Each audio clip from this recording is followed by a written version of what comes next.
This is Bryce Hoffman, Senior Strategist at Fast Consulting Group, and I'm here with Tara Paluck, Director of Human Experience Programs at Fast Forward.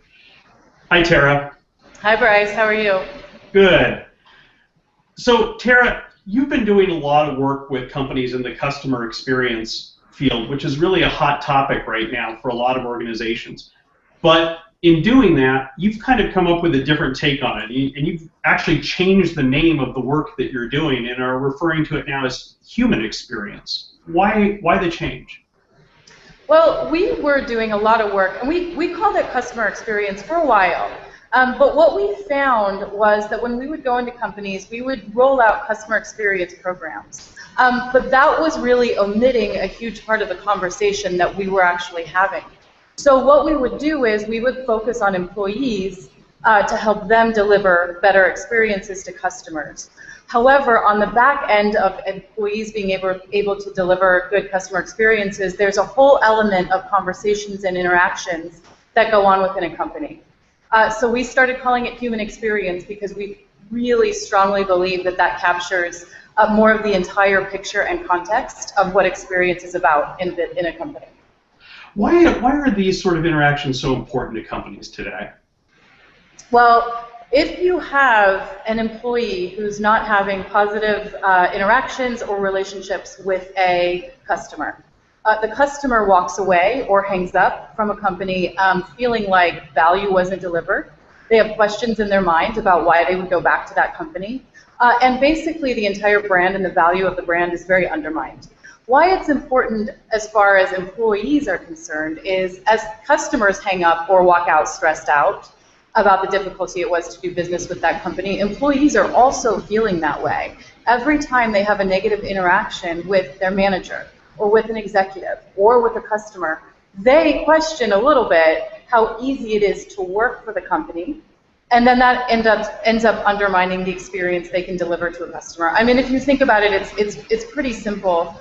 If you have a negative conversation with somebody, the next conversation you have with a different person will also be affected. It could be negative. What are some of the common mistakes that companies make in this human experience arena, Tara? I think there's a few big mistakes that I see companies making over and over. One is that they put the responsibility of customer experience at the feet of frontline employees. So what I mean by that is we have been asked over and over to roll out initiatives to improve customer experience for companies. And essentially, leadership doesn't want to look at what's going on in what we'll call the backstage of a company. That's making it difficult to deliver experiences to customers. So they will say, go talk to employees about how they're treating customers, go help them to treat them better, make sure that they understand how important it is to treat customers right, which we do. And employees are very, very open to wanting to do that. They're very open to feeling like they should and understanding why they should do that. However, there's a lot of backstage, which are systems, processes, policies that do not make it conducive to delivering the experience that they're being asked to deliver. So this is a big mistake in my mind that companies make all the time, which is saying to employees, you change, but we're not going to change anything about the way we help you to do things. Or we're not going to change our own attitudes around experience. So that's one big opportunity that companies have to actually work on the experience they deliver. I think another big mistake that companies make a lot is training. They don't train employees at all on how to actually have conversations that are productive and effective with customers. So there's a lot of critical thinking that goes into being able to hear, understand, speak to the value of what a customer needs and put that against the service or the product that the company is selling them. And I really see that companies do not invest a lot of time in training their employees to have those conversations. What are some of the things besides training or as part of training that companies can do to address these issues that you just raised?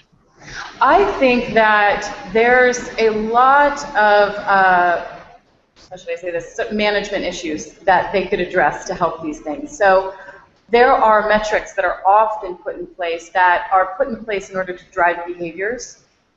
amongst employees. You know, any company you go to has numbers, they have measurements, they have metrics. And that's a good thing, because that's how they understand, you know, what's happening, and they get a good understanding of the business landscape internally and externally. However, often these numbers and these metrics are driving the wrong behaviors. So I think one big thing that companies can start to do is look at the measurements or the metrics that they have in place, the targets that they're asking their employees to hit, and that they're asking managers to drive, and really take a very close look at, are those driving the behaviors they need them to drive. I think that there's a lot of, there's short-sightedness when it comes to metrics and what metrics are accomplishing in reality versus what they were put in place to do.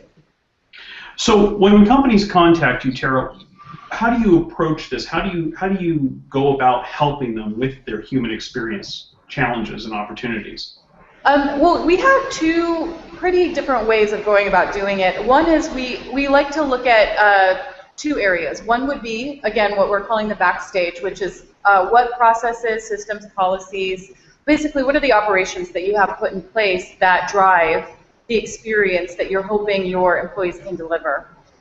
So that is a sort of from the top down understanding of what's going on in a company as far as their experience. But then we also have to look at, you know, again, what we call the front stage, because the front stage is what actually happens when employees step out onto the floor or when they answer the phone, what happens in their conversations with customers. So what we'll do in the front stage is we'll listen to a lot of their conversations, you know, whether that's if we're in a call center, we can shadow.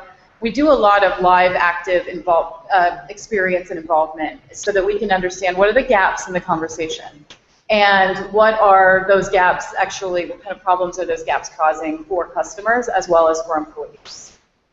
Well, this is really important stuff, and I think that this addresses some challenges that a lot of companies in a lot of different spaces have. If you'd like Tara to help you and your organization with human experience, contact Fast Forward Consulting Group. Thank you, Tara. Thank you, Bryce.